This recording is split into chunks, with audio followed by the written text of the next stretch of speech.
यह सत्य है कि बाजार में उपलब्ध पुस्तकों में प्राय ही काली अवतरण एवं प्रमुख कृतक के बारे में इस प्रकार की गहन गंभीर जानकारियों का समावेश नहीं किया जाता है। इस वीडियो में हमने मातेश्वरी काली और उनकी आराधना के बारे में अधिकतम शास्त्र समस्त जानकारियों का समावेश करने की चेष्टा की है। कारण स्पष्ट है। आदिशक्ति भगवती महामाया स्वयं निराकार रूप में रहकर सृष्टि के इस चक्र को चलाती है। जैसा कि पिछले वीडियो में हम जान चुके हैं कि आप ही अपने अंश रूपों में विभिन्न रूप धारण करके सभी देवों के साथ उनकी शक्ति के रूप में सदैव उनके साथ रहती हैं।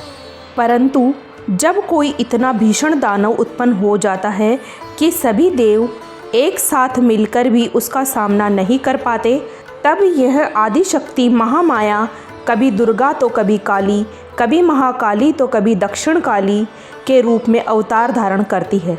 जब जब देवताओं पर कोई भीषण संकट आया है अथवा राक्षसों की शक्ति इतनी बढ़ गई है कि उन्होंने देवताओं से स्वर्ग तक छीन लिया है, तब तब आदिशक्ति महामाया ने अपने सबसे प्रचंड रूप काली अथवा महाकाली के रूप में प्रकट होकर देवताओं, धर्म और संत जनों की रक्षा एवं दैत्यों का विनाश किया है।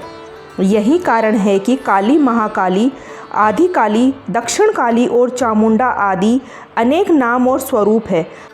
हमारी उपास्य देव मातेश्वरी काली के वैसे ये सभी पृथक पृथक देवियाँ नहीं, उस मातेश्वरी काली के ही विभिन्न विभिन्न स्वरूप है, जिनका अवतरण शुंभ, निशुंभ, चंड, मुंड और रक्त बीज नामक दैत्यों से युद्ध करते समय भगवती दुर्गा के मस्तक से हुआ था।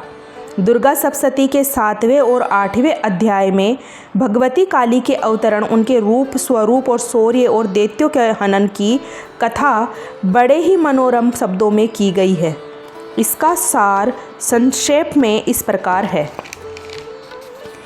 एक बार पृथ्वी पर दैत्यों की शक्ति बहुत अधिक बढ़ गई थी।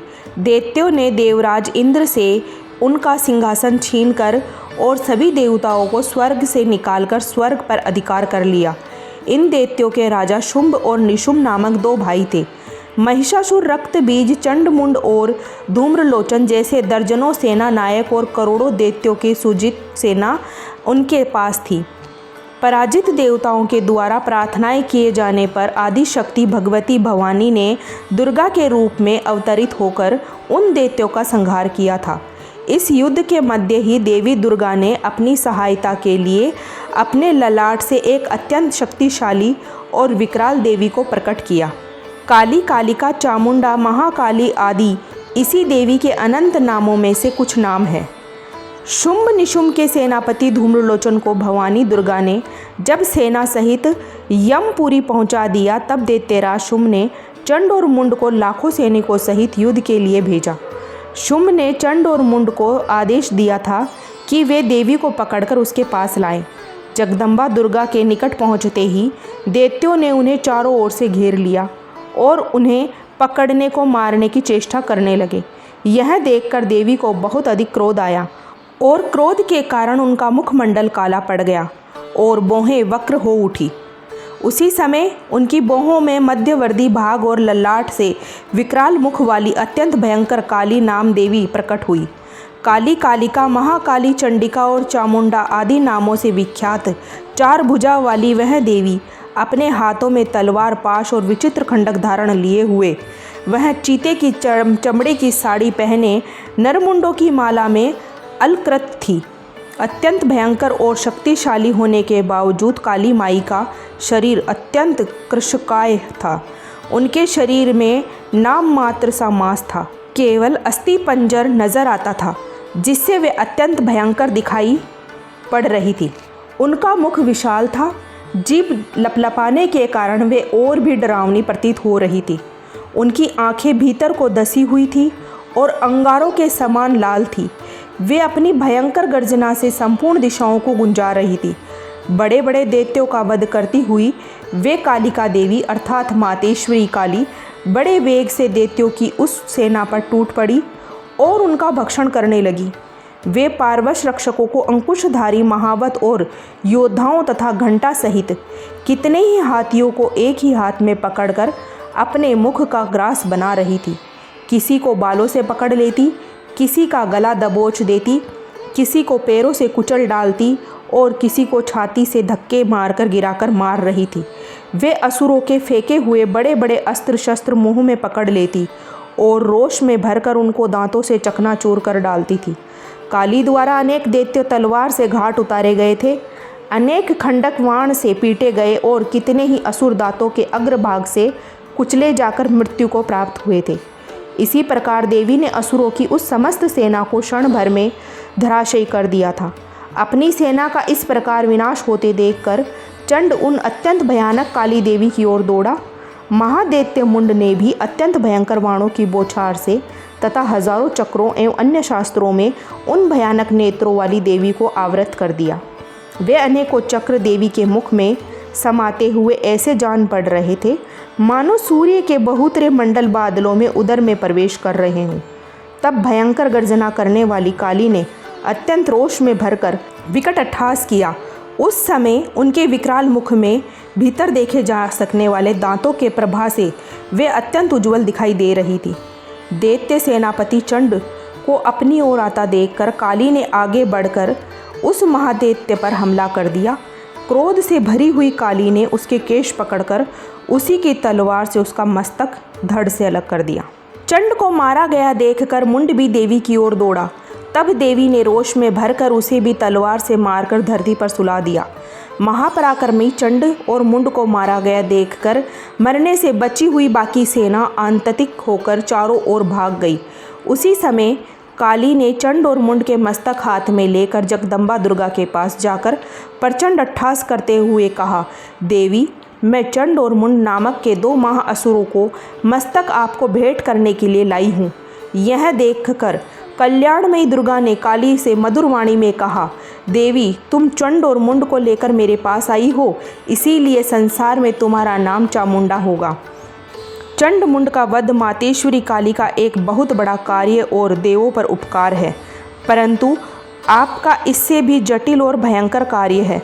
रक्त बीज नामक महादैत्य को समाप्त करने में निभाई गई आपकी भूमिका रक्त बीज को एक ऐसा अद्भुत वरदान है प्राप्त है कि जहाँ उसके रक्त की एक बूंद गिरती थी वहीं उसके समान बलशाली एक दैत्य उत्पन्न हो जाता था। रणभूमि में उस दैत्य को समाप्त करने के लिए आवश्यक था कि शास्त्रों से उनके अंग प्रत्यंग को काटे जाए, परंतु उसके रुधिर की एक भी बूंद भूमि पर ना गिर पाए। रक्त बीज के शरीर से निकलने वाले रुधिर को भूमि पर न गिरने देने और खप्पर में भरकर उसका पान करते रहने के लिए ही भगवती काली को महाकाली का वह भीषण रूप धारण करना पड़ा था। संक्षेप में यह कथा इस प्रकार है। मातेश्वरी काली द्वारा चंड मुंड सहित अपनी बहुत से सेना के विनिष्ट हो जाने पर शुंभ अपने सभी सेनापतियों सहित युद्ध के लिए वहां आ गया। कई करोड़ों असुर सैनिक उसके साथ थे। उस समय सभी महाशक्तियां भी देवी की सहायता के लिए युद्ध क्षेत्र में आ गई। दोनों ओर से भीषण अस्त्र शस्त्र चलने लगे। इस समय मातेश्वरी काली सभी मातृ शक्तियों से आगे रहकर रणभूमि में विचरने लगी। अपने खंडक वाण, त्रिशूल एवं अन्य शस्त्रों से वे असंख्य दैत्यों को काल के गाल में पहुंचा रही थी। यद्यपि सभी मातृ शक्तियाँ और मातेश्वरी दुर्गा एवं उनका सिंह उनके दैत्यों का समाप्त कर रहे थे, परंतु मातेश्वरी काली तो साक्षात रणचंडी बनी हुई दैत्यों को गाजर मूली की तरह काट रही थी। मातेश्वरी काली इस समय इतने क्रोध में भरी हुई थी कि दैत्यों को अस्त्र शस्त्रों के से मारने के साथ ही कुछ का भक्षण करती जा रही थी। मातेश्वरी काली भगवती दुर्गा और अन्य मातृ शक्तियों के हाथों में दैत्य को मरते और घायल होते देखकर अद्भुत वरदान प्राप्त महादैत्य रक्तबीज ने मातेश्वरी पर हमला कर दिया। वह भीषण गदा से अभी मातृ शक्तियों पर एक साथ प्रहार करने लगा। जब मातृ शक्तियों ने उस पर प्रहार किया तब उसके शरीर से निकलकर जहाँ जहाँ उसके रक्त की एक एक बूंद गिरती वहाँ वहाँ उसके समान ही बलशाली एक अन्य दैत्य उत्पन्न हो जाता। इस प्रकार वहाँ असंख्य दैत्य उत्पन्न हो गए जो रक्त बीज के समान ही बलशाली, भीषण और युद्ध कला में निपुण थे। यह देखकर युद्ध में रणचंडी का रूप धारण किए मातेश्वरी दुर्गा ने काली को चामुंडा नाम से संबोधित करते हुए कहा, चामुंडे, तुम अपने मुख को और विस्तृत करो तथा मेरे शस्त्रपात से गिरने वाले रक्त बिंदुओं और उनसे उत्पन्न होने वाले महादैत्यों को अपने इस उतावले मुख से खा जाओ। इस प्रकार रक्त से उत्पन्न होने वाले महादैत्यों को भक्षण करती हुई तुम रण में विचरती रहो। ऐसा करने से उस दैत्य का सारा रक्त खत्म हो जाने पर वह स्वयं ही नष्ट हो जाएगा। उन भयंकर दैत्यों को जब तुम खा जाओगी तो दूसरे दैत्य उत्पन्न न हो सकेंगे। यह कहकर चंडिका देवी ने शूल से रक्त बीज का प्रहार किया। उसके शरीर से निकलने वाले रक्त को काली ने अपने मुख में ग्रहण कर लिया। दैत्य रक्त बीज के घायल शरीर से बहुत सा रक्त बहा, किंतु जितना भी उसका रक्त गिरा चामुंडा ने तत्काल अपने मुख में ले लिया। रक्त पीते समय उस रक्त से काली के मुख में जो महादैत्य उत्पन्न हुए उन्हें भी काली उध्वस्त करती चली गई। इस प्रकार भगवती दुर्गा रक्त बीज पर प्रहार करती रही और मातेश्वरी काली उस रुधिर का पान करती रही।